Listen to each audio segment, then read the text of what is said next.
Welcome, everyone, and thanks for joining us on this wonderful webinar today. So let's just talk a little bit about cybersecurity.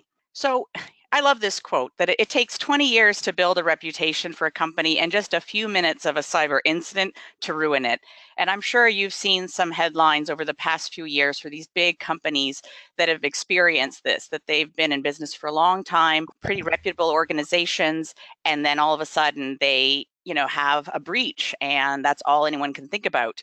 So this is, obviously becoming more and more of a challenge for both big businesses as well as small businesses as well. And obviously, I think that's why you're here today for this webinar. So before we dig into the actual elements of cybersecurity and threat, let's talk about what it is exactly. So the actual term, it's a bit of a buzzword, but it actually existed since 1994, but we really only started hearing it in the mainstream in 2010. It's actually not really widely agreed to in terms of a definition. Some people actually still use the term information security. Some people think of cybersecurity as a subset of information security. Some people think that they're one and the same. Some people just think cybersecurity is a new word for computer security or network security. Anywho, for the purpose of this webinar, I want to define it as the practice of ensuring the integrity, confidentiality, and availability of your business information. And also, on a more technical perspective, the ability to defend and recover against accidents or incidents. And this could be anything from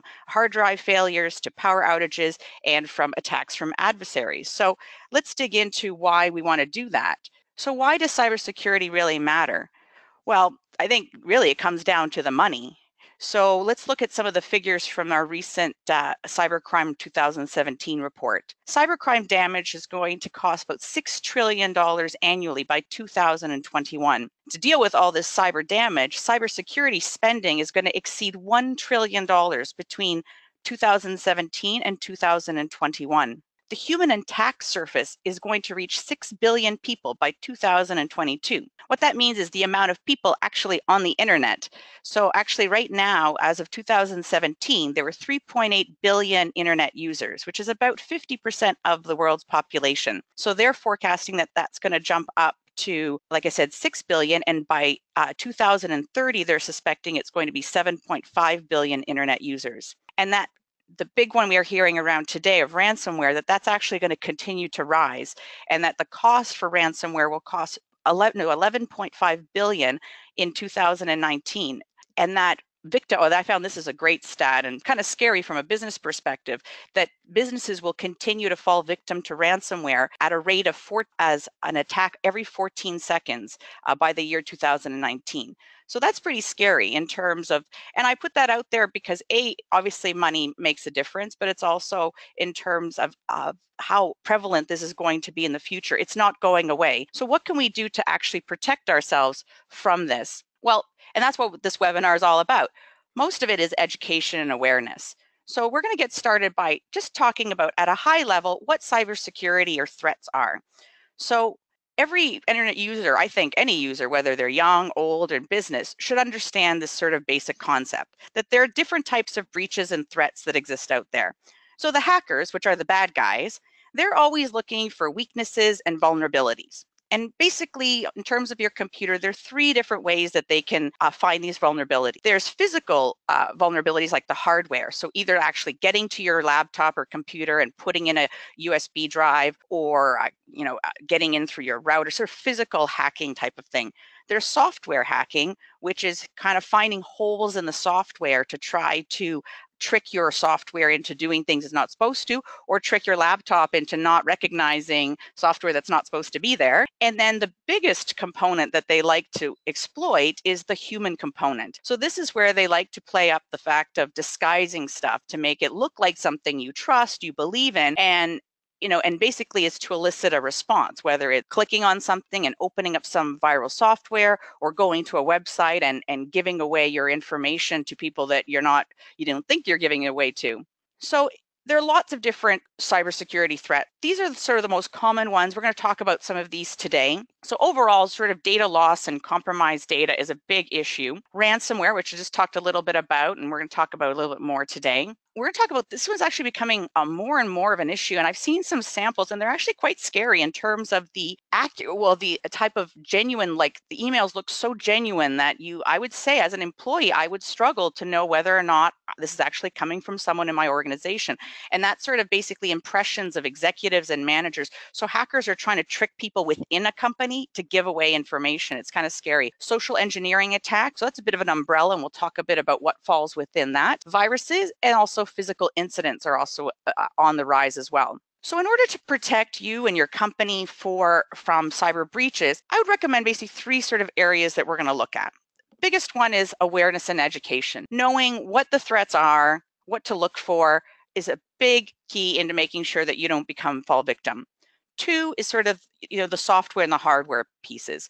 Are you making sure that your software is safe and secure? Is your hardware safe and secure? And then having the knowledge and expertise, understanding, making sure that you're up to speed with the newest threats that are out there. And also, do you have people on your team or in your business to help you that are knowledgeable about this type of stuff in case you do have an issue like a ransomware incident, or to help set up your business in a way to be better defended against these types of threats. So let's talk a little bit about, before we jump into the awareness and education portion, that cybersecurity really is everyone's responsibility in a company or in personal life. But the problem when you have this is when security is everyone's responsibility, it quickly becomes no one's responsibility. And part of running an effective cybersecurity program in your company is making sure that people have an adequate amount of knowledge to do their job effectively, and also to serve as like the first line of defense. So this is why at least having a basic security awareness, terminology, what to look for is a great place to start. And that's what we're going to cover in today's webinar.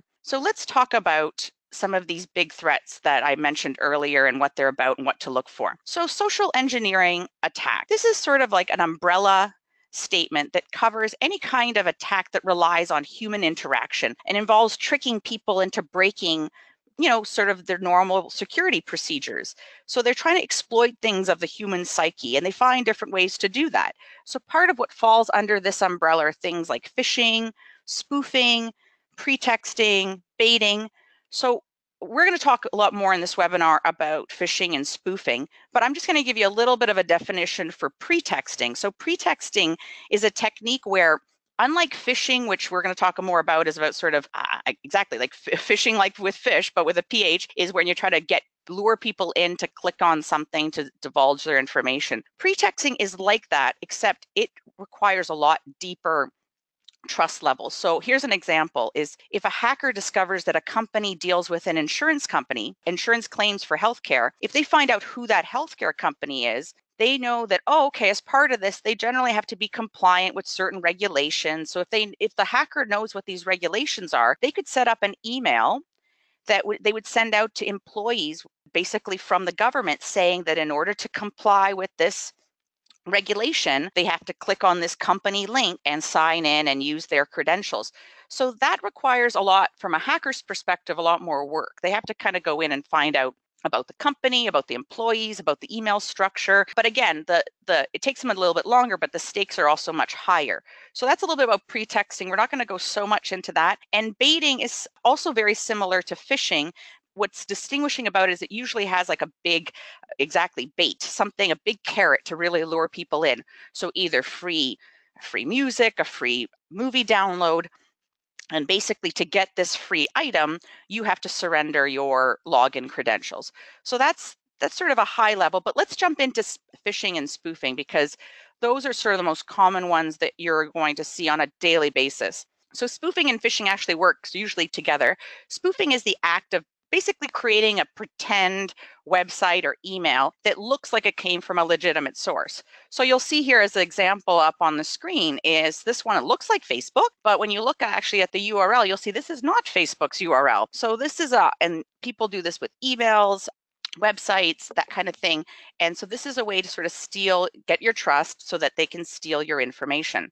And as I mentioned, spoofing usually works together with phishing. So this is the most common threat technique used by hackers because it's really easy for them to execute, requires pretty little effort, and they can hit many, many thousands of people. And again, they might not trick those hundreds of thousands, but they might trick one or two, and then they go from there. So phishing is the act of basically using fake emails, text messages, websites, like I just showed you with the spoofing element, to elicit a response. So this could be a combination of sending you an email to click on it to go to a website and log in so they could steal your login credentials. It could be clicking on an email, going to a place to put in your credit card information. That'd be scary. Also, even just putting in information. They send you an email saying, hey, we need your address or something because we need to confirm it. So things like that. There's just basically a way to get your information through trickery.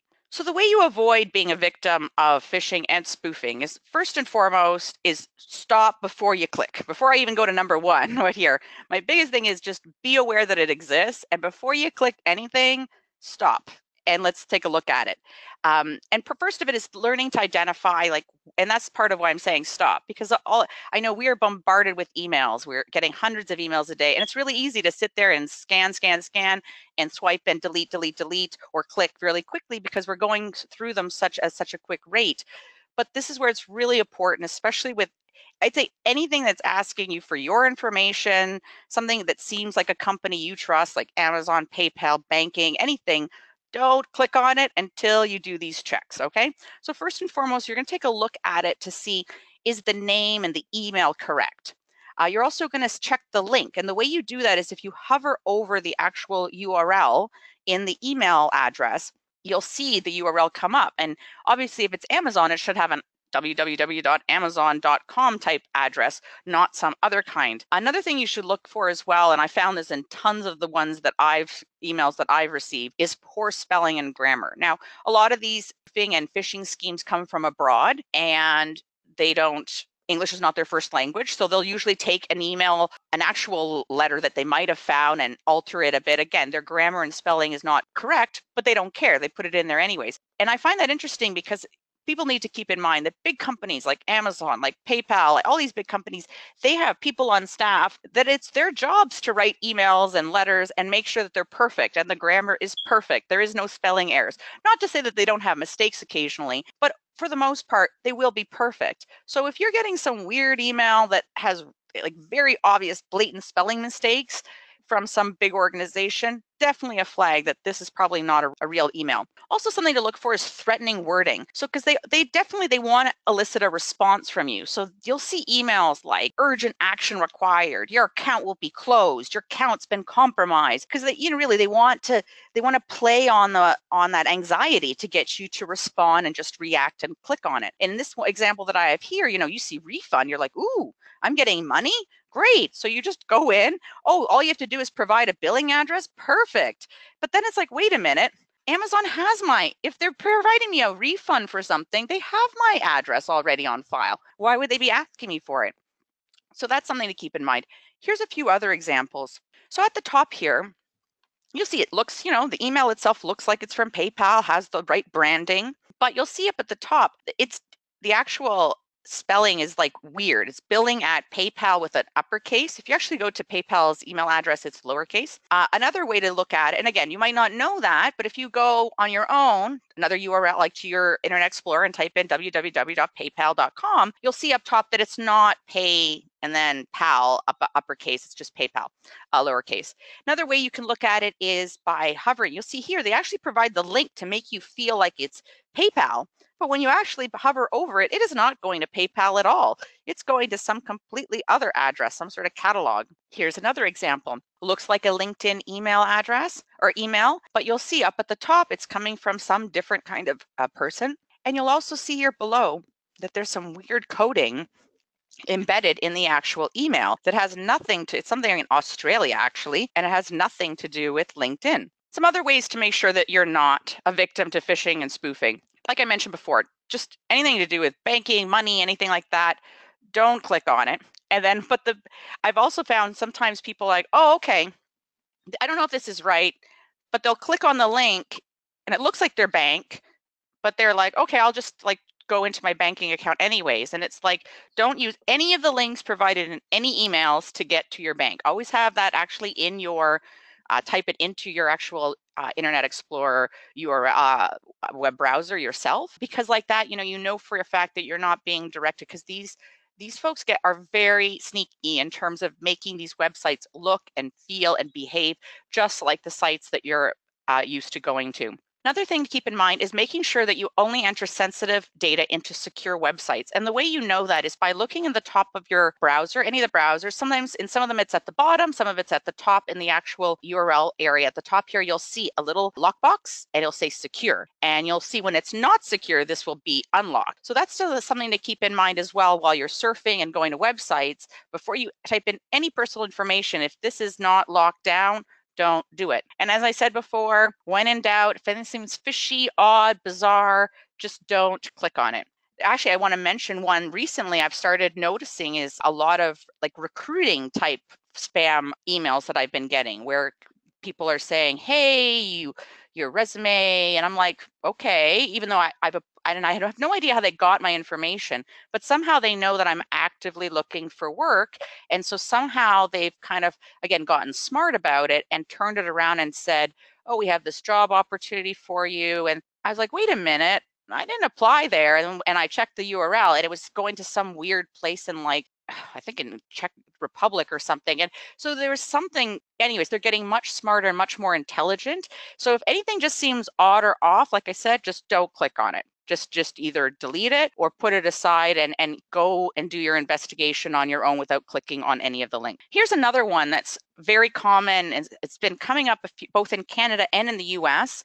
And this one scares me a lot because, at work, we're busy, especially people in certain departments like payroll or HR, they're bombarded with people asking for stuff. And I don't know, if everyone would take the time or the moment to actually go, oh, and really check their emails to say, is this actually from so-and-so? So here's what's actually happening. These hackers are getting, again, they're doing their research. They're finding out who's in a company, who and this is, easily, you can go to a website, find out who the leader is, because most companies have a page with who their executives are. So once they find out who the executives are, they create these emails with photo, with the email address. It looks authentic.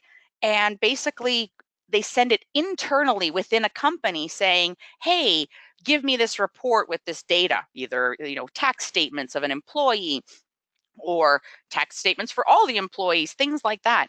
And it's scary stuff because, a HR person, if it's coming from the CEO, would they really balk at it? No, they'd probably be like, okay. And then they would send it along. So this is something, and it's definitely coming along around tax season because the hackers know that these conversations, these emails are happening. So it wouldn't be odd per se to get this type of request.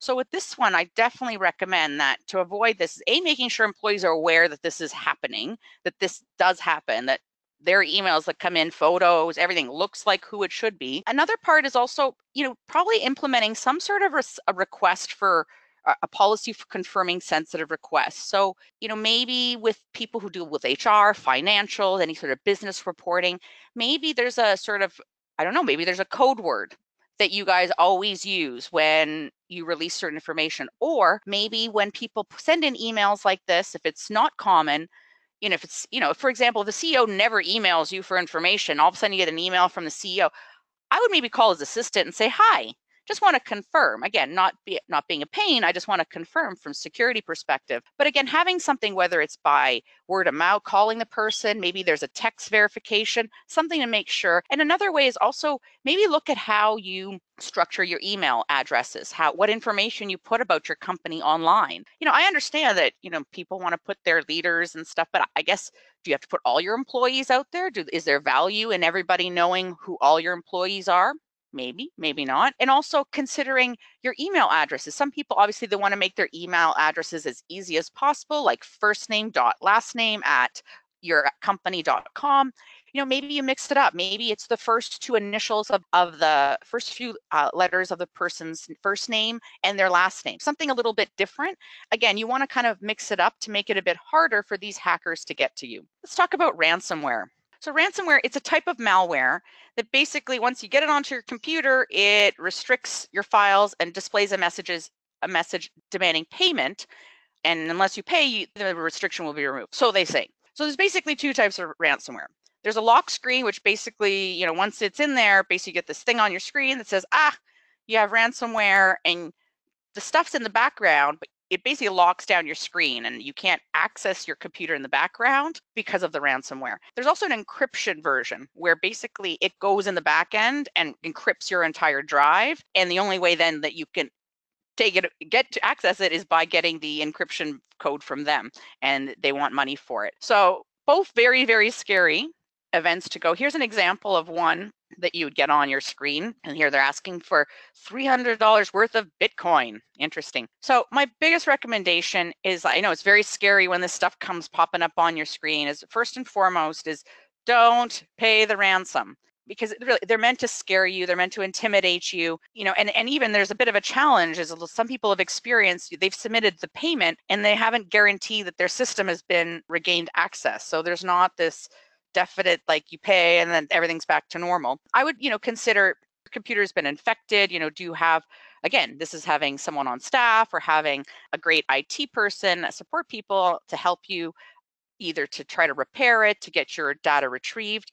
And also part of it, as well as, we have so many other reasons of why backing up your data is important. But I think this is another perfect example of why doing regular backups of your data is important. And I know for me, I personally do this on a regular basis. I back up all my laptop information on a physical, external, removable hard drive, because even though I do put stuff in the cloud, I do put stuff on other drives, I do find that having a physical hard backup is important for this very reason. Viruses. So viruses have been around for a long, long time. We've talked about them, but a lot of people don't know exactly what they are, what they do. They're basically a type of a malicious computer program that's either sent as an email attachment, or you're sent to a place and you end up downloading it without knowing it, type of thing. And it infects your computer. And then it can also, depending on the type of virus, infect anybody in your contact list if it's one that distributes itself via email. And sometimes there's some viruses that actually just going to a website can automatically download the virus in the back end. You don't have to actually click on anything. Just going to the website itself starts the download in the back end. So these viruses, they really can do a range of damage. They can send spam.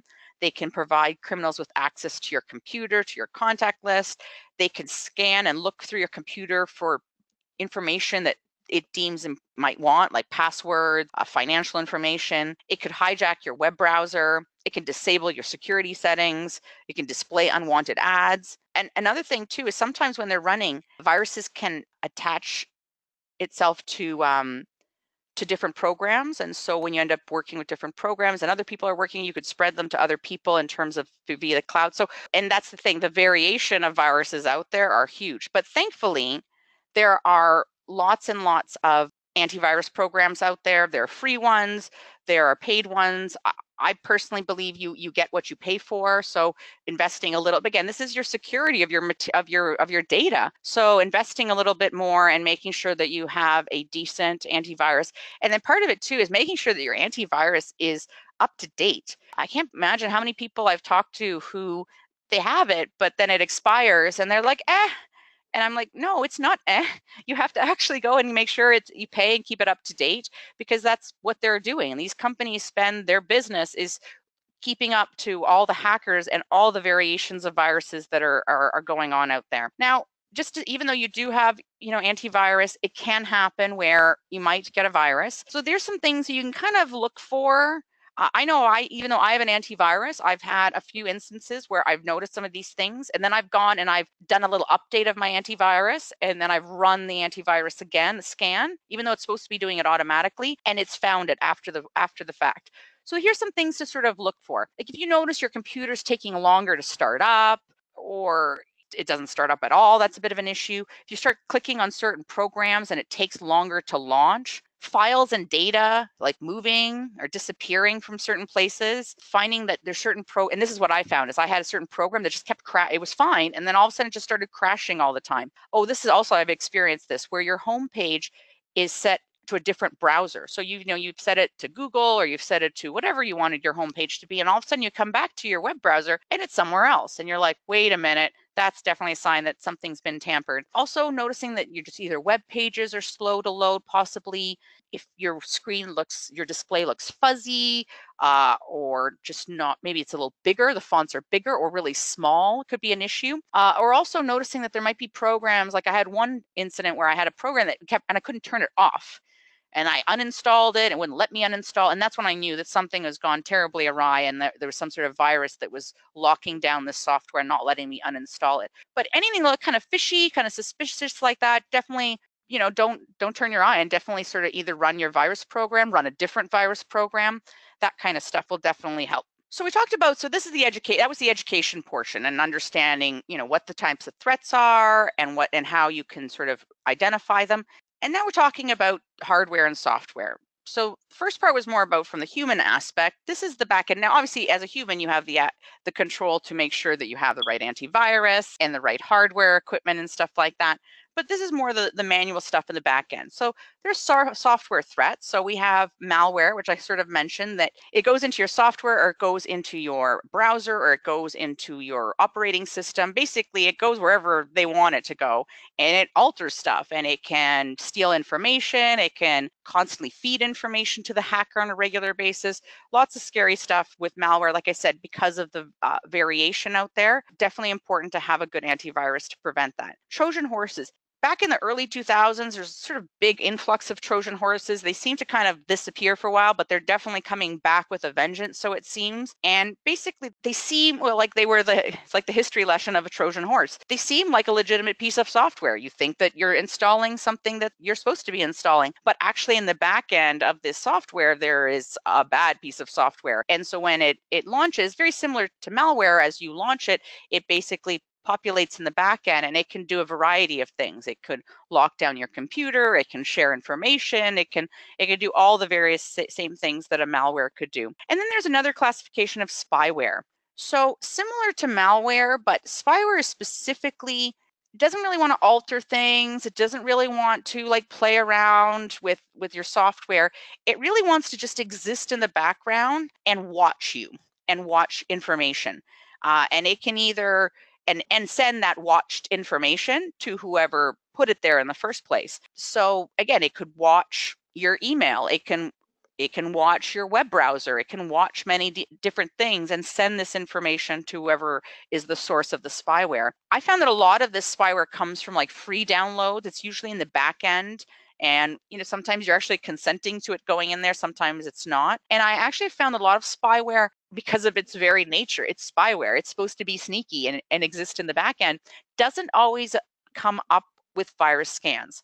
So there are a lot of virusware software applications out there that you can, some are free, again, some are not, and you can do a scan and just check to make sure that you don't have any kind of spyware running in the back end.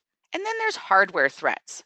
So I know most of like cybersecurity, a lot of the emphasis is on the web and on the software being secure and all that kind of stuff. But there's also the hardware aspect of it. And people often forget about this, is that making sure, especially at home, is less of an issue, but in a work environment or moving your equipment from different locations, you always have to kind of be aware of the actual hardware threats. So cyber criminals, also work in physical spaces. Yes, in their different parts of the world, just coding spyware and other stuff. But there are people that are out there trying to physically get into computers. So either it's physically stealing a laptop, phone, a tablet, going into an office place and putting in a USB stick to either remove or add content to a device, walking by in public places. How many people I know when I go to Starbucks and I walk by, people on their laptops, on their phones and stuff, and I'm standing in line and I'm like looking at their laptop and everything that they're doing. I can see what they're typing, I can see everything. So are people being aware that people might be snooping, and also being aware that people have the ability to hack into webcams, Wi-Fi routers, and other accessories, that they could use those to watch you and therefore physically watch you put in your password and that kind of stuff and get access to your equipment or to your devices. I want to talk a little bit as well about old systems. So this is a question that sort of came in before the webinar, and as part of it, so the question was like, what do you think about running either computers running old legacy systems, or perhaps you have like an older computer because you have some old software that runs your production, and it only runs on Windows XP, and you don't want to upgrade it because it doesn't run on anything higher, so you keep this one computer running Windows XP. Well, there's a bit of a risk with that. So I'll give you a bit of just as a little story of warning. So last year, the UK National Health Service was basically shut down, completely shut down. Their whole health service was shut down by ransomware. And the problem was that the whole system, everybody was running Windows XP. And basically all the new patches for 2017 were not running. So they could not actually deal with the ransomware. So this was a big issue. So it wasn't just impacting one computer, it impacted thousands of computers. So with very few exceptions, like having this emergency patch, it was really expensive. They basically had to create their own patch, code their own patch. And Microsoft was like, sorry, we don't really support XP anymore. So basically the moral of the story after hearing about the UK National Health Service was that having a computer that runs XP or any old software is basically like having a castle with like no moat, no walls, no guns, no arrows. You're basically like, just open the door and let everybody in. Because unfortunately, the way things are nowadays with the way patches and systems are, they're just not supported, and you're basically and that's the issue too, is you can have this computer running, but if it's connected to your network, you potentially could infect your entire network through this one particular weak point. So that's just something to keep in mind. So some other things to keep in mind to make sure that you prevent any hardware or software compromises is making sure, like I said, regularly back up all your data. And my tip, definitely doing maybe a physical backup, like an external hard drive, making sure that all your hardware is running with the most current drivers. Like I said, people do this for a living. They spend time researching what the weaknesses are, what the hacks are, and they make sure that the drivers and the software and everything is all up to date and has no holes in it. Physically, like, lock down your equipment. So, maybe you've heard of people who put tape over their webcams when they're not using them, or if your laptop is at the office, do you have like a lock on it to make sure that no one can actually walk away from it? Are you in the front office or in the receptionist area? Do you leave your phone out? Do you leave a tablet out? Could someone walk in? Also think about having your screen locked down after a minimum time of activity. I know it's a pain. I know for me, I have it set to a minute of inactivity, and you turn around for a minute and it locks down. You're like, I got to type in my password again. But you know what? It really only takes a criminal a minute to get access something in your computer if you stepped away. So taking that extra step of just typing in your password, not a big deal if it's going to protect your information. Obvious one, ensuring your antivirus is active and up to date. Like I mentioned, running a spyware program is also helpful. Working with IT to make sure that employees don't install stuff on their devices. So I've actually worked at some organizations where if a device was provided to me, either a laptop or a phone or tablet, it's actually locked down, that no other software other than what they provide me can be installed on the device. And I think that's a great way, again, to just prevent potential of unwanted things being loaded on these devices. And then we didn't really talk too much about it, but there's a whole level of passwords and making sure that your employees use complex passwords. Because a lot of the stuff we talked to today was just giving your password out, but there's a whole other conversation that to be had about security in terms of making sure that people can't guess your password. Like I think every year they do a sort of study about people commonly use passwords, and 1, 2, 3, 4, 5, 6, 7 like continues. I think now most passwords require 8 digits. So the fact that people continue to use 1, 2, 3, 4, 5, 6, 7, 8 as a password is amazing to me. So again, having that conversation with employees, or actually setting up requirements when they set up their passwords, that there are digits, that there are uppercase, lowercase, and a mixture of symbols, sort of forces them to make their passwords a little bit more complex. And finally, let's talk a little bit about knowledge and expertise. So keeping yourself up to date on what's going on in the cybersecurity world is a good way to start, because again, there's always new sort of hacks and areas of concern sort of happening. So, you could put yourself on one of these feeds just to get a regular update, weekly update. There's some common ones that I put here: Hackers News. Another one, recommend Dark Reading. securityintelligence.com, and KrebsonSecurity.com. It's a fellow smart guy, but he's also always talking about sort of different security threats. Subscribe to one of those and just sort of keep up to speed with what's going on in the cybersecurity world. And also consider leveraging like some expertise from a company. So I don't know within your organization whether you have anyone who's an expert in cybersecurity, but consider going to a company and asking them to evaluate your current security measures. And they could, a lot of them will go through what you currently do, both your software, your hardware, even your human aspect, your procedures, and they can talk to you about recommendations on how to make your business more and data more secure. And they can also help you with ongoing maintenance of all of this, your antivirus and all these different devices and stuff to make sure that everything is safe and secure. Great. Well, I really hope that you guys found this webinar helpful, and I hope you'll join us for our next one.